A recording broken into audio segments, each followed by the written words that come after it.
India చేతుల్లో ఓడిపోతారా? పరువు మొత్తం పోయింది. అడుక్కునైనా సరే ఒక్కొక్కరు 50 లక్షలు కట్టండి అని పాకిస్తాన్ టీంని పీసీబీ డిమాండ్ చేసిందండి. అలాగే సెమీస్కు ముందే టీమిండియాకు 5 గుడ్ న్యూస్లు జరిగాయి. అవి ఏంటో ఈ వీడియోలో చూద్దాం. మామూలుగా ఇండియా ఎవరితో అయినా మ్యాచ్ ఆడేటప్పుడు ఎవరు గెలిచేస్తారో చెప్పడానికి ఈ పార్టీలు ఒక తెలివి తక్కువ ప్రిడిక్షన్ వేసుకొని మన ముందుకు వచ్చేస్తుంటారు కదా. సో ఇండియా సెమీఫైనల్ మ్యాచ్ కూడా ఇలాంటి ఒక తెలివి తక్కువ ప్రొడక్షన్ వేసుకొని ఒకడు వచ్చాడండి. బట్ ఈసారి మనకు ఆ ప్రొడక్షన్ పాజిటివ్గానే ఉందనుకోండి. ఆ విషయం కూడా ఈ వీడియోలో మాట్లాడుకుందాం. అలాగే వర్షం వచ్చి ఈ మ్యాచ్ నిలిచిపోతే ఏం జరుగుతుందో కూడా ఈ వీడియోలో డిస్కస్ చేద్దామండి. T20 ప్రపంచ కప్ 2026 టోర్నమెంట్లో పాకిస్తాన్ దారుణంగా విఫలమైనందుకు పీసీబీ ఆటగాళ్లపై భారీ జరిమానా విధించినట్లు వార్తలు వస్తున్నాయి. ఒక్కొక్క ఆటగాడు 50 లక్షలు కట్టాలని పీసీబీ ప్రెసిడెంట్ నఖ్వీ ఆదేశించినట్లు తెలుస్తోందండి. దీనిపై మాజీ క్రికెటర్లు తీవ్రంగా స్పందిస్తున్నారు. T20 ప్రపంచ కప్ 2026 టోర్నమెంట్లో పాకిస్తాన్ క్రికెట్ జట్టు నిరాశజనకమైన ప్రదర్శనతో ఇంటిదారి పట్టింది. ఈ విషయం మనందరికీ తెలిసిందే. సూపర్ 8 దశకు చేరుకున్నప్పటికీ కీలక మ్యాచ్లలో ఓడిపోయి సెమీస్ ఫైనల్స్కు అర్హత సాధించలేకపోయింది.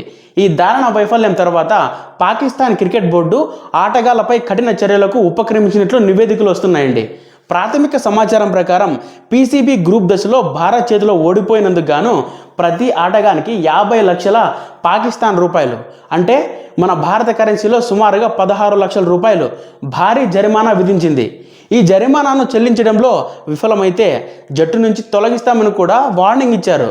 ఈ జరిమానా చెల్లించడంలో విఫలమైతే జట్టు నుంచి తొలగిస్తామని కూడా పీసీబీ హెచ్చరించినట్లు తెలుస్తోందండి.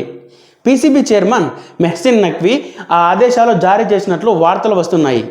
ఈ నిర్ణయంపై పాకిస్తాన్ మాజీ క్రికెటర్లు తీవ్రంగా స్పందించారు.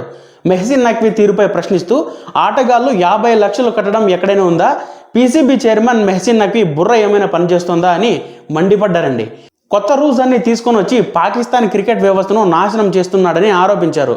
50 లక్షల రూపాయల కోసం ఆటగాళ్లు ఎక్కడికి వెళ్లాలని డబ్బులు చెట్లు కాస్తున్నాయంటూ ఆగ్రహం వ్యక్తం చేశారండి. సరిగ్గా ఆడకపోతే ఆటగాళ్లపై కఠిన చర్యలు తీసుకోవాలి కానీ డబ్బులు వసూలు చేయడం సరికాదని మాజీలు విమర్శించారు. ఆటగాళ్ల ప్రదర్శన సరిగ్గా లేకపోతే ఒక్కొక్కరిపై 2 సంవత్సరాల పాటు వేటు వేయాలని సూచించారు. అలాంటి కఠిన చర్యల ద్వారా మాత్రమే పాకిస్తాన్ ఆటగాళ్లు సరైన దారిలోకి వస్తారని పేర్కొన్నారండి. పాకిస్తాన్ జట్టులో ఈ విధమైన సంక్షోభం నెలకొన్న వేళ టీమిండియా టోర్నమెంట్లో అద్భుతమైన ప్రదర్శన కనబరుస్తోంది. సూపర్ 8లోని తమ చివరి మ్యాచ్లో వెస్టిండీస్పై విజయం సాధించి సెమీఫైనల్స్కు ఘనంగా అడుగుపెట్టింది. అంతేకాకుండా 3వ T20 ప్రపంచ కప్ టైటిల్ను కైవసం చేసుకోవాలని లక్ష్యంగా పెట్టుకుందండి. ఇది ఇలా ఉండగా ఈ నేపథ్యంలో రేపు దక్షిణాఫ్రికా న్యూజిలాండ్ మధ్య తొలి సెమీఫైనల్, ఎల్లుండి భారత్ ఇంగ్లాండ్ మధ్య 2 సెమీఫైనల్ జరగబోతున్నాయి. వీటిలో ఖచ్చితంగా ఫైనల్కు చేరే అర్హత ఉన్న జట్టుగా ఇండియా సౌత్ ఆఫ్రికాపై ఏకాభిప్రాయం వ్యక్తమవుతుండగా ఆ తర్వాత స్థానాల్లో ఇంగ్లాండ్ న్యూజిలాండ్ ఉన్నాయి. ఈ నేపథ్యంలో ఒకవేళ దక్షిణాఫ్రికా సెమీస్లోనూ గెలిచి అజేయంగా ఫైనల్లో అడుగు పెడితే అక్కడ ఆ జట్టుతో పోటీ పడే మరో జట్టు ఏదన్న చర్చ నెలకొందండి. దీనిపై స్పందించిన పాకిస్తాన్ మాజీ కెప్టెన్ మొహమ్మద్ యూసఫ్ ఫైనల్లో ఆడే రెండో జట్టు ఏదో కూడా చెప్పేశాడు. దక్షిణాఫ్రికాతో ఫైనల్లో ఆడే రెండో జట్టు భారతేనని యూసఫ్ తేల్చి చెప్పేశాడు. ఫైనల్స్కు చేరుకునే జట్లకు మిగిలిన జట్లకు మధ్య స్థాయి నైపుణ్యాల గ్రాఫ్ భారీగా మారిందని యూసఫ్ తెలిపాడు. T20 వరల్డ్ కప్లను మరింత పోటీతత్వంతో తీర్చిదిద్దడానికి మనకు త్వరలో 2 ప్రత్యేక దశలు అవసరమని అన్నాడు. మొదటి 6 జట్లు ప్రధాన ఈవెంట్లో చేరే ముందు అసోసియేట్ జట్టు గతంలో ఉన్న నాన్ క్వాలిఫైయర్లతో పోటీ పడే దశ. ప్రస్తుతం ఫైనల్ చూస్తే దక్షిణాఫ్రికాకు భారత్ మధ్య జరిగేలా ఉందని మహమ్మద్ యూసఫ్ ట్వీట్ చేశాడండి. విండీస్తో మ్యాచ్లో హోరాహోరీతో తలపడిన ఇండియా ఇప్పుడు సూపర్ 8లో ఓటమి లేని ఇంగ్లాండ్ పైన పోరాటం చేయనుంది. ముంబాయి ఇందుకు వేదిక కానుందండి. ఇదే సమయంలో ముంబై సెమీఫైనల్ మ్యాచ్కు వర్షం ముప్పు కూడా పొంచి ఉంది. అదే జరిగితే ఈ 2 జట్లలో ఫైనల్ చేరేదెవరు? ఐసీసీ రూల్స్ ఏం చెబుతున్నాయి? ఇప్పుడు ఇదే క్రికెట్ ఫ్యాన్స్లో చర్చగా మారింది. T20 ప్రపంచ కప్లో భాగంగా సెమీఫైనల్స్కు టీమిండియా సమాయత్తం అవుతోంది. ఈ నెల 5వ తేదీన ముంబైలో ఇంగ్లాండ్తో టీమిండియా 2వ సెమీఫైనల్లో ఆడనుంది. 4వ తేదీన కోల్కతాలో దక్షిణాఫ్రికా న్యూజిలాండ్ మధ్య జరిగే తొలి సెమీఫైనల్లో గెలిచిన వారితో భారత్ ఇంగ్లాండ్ మ్యాచ్లో గెలిచిన జట్టు 8వ తేదీన అహ్మదాబాద్లో ఫైనల్ ఆడనుంది. అయితే సెమీస్కు చేరిన టీమిండియా పైన అంచనాలు పెరిగిపోతున్నాయి. ఇదే సమయంలో సెమీఫైనల్స్కు వర్షం ముప్పు ఉన్నట్టు వాతావరణ శాఖ తాజా అంచనాలు వెల్లడిస్తున్నాయి. గ్రూప్ దశ, సూపర్ 8 దశల్లో మ్యాచ్ రద్దయితే ఇరు జట్లకు ఒక్కో పాయింట్ ఇచ్చేవారు. కానీ సెమీఫైనల్లో నాకౌట్ మ్యాచ్ కావడంతో పరిస్థితి భిన్నంగా ఉంటుంది. ఐసీసీ ఈ 2 సెమీఫైనల్ మ్యాచ్లకు రిజర్వ్ డే కేటాయించింది. మ్యాచ్ డేలో వర్షం కారణంగా పూర్తి కాకపోతే రిజర్వ్ డేలో మిగిలిన ఆటను పూర్తి చేస్తారండి. దీంతో రెండో రోజు ఫలితం రాకపోతే ఏం చేస్తారనేది కీలకంగా మారుతోంది. ఇలాంటి పరిస్థితుల్లో మ్యాచ్ ఫలితం తేల్చే విధానం పైన ఐసీసీ రూల్స్ స్పష్టంగా ఉన్నాయి.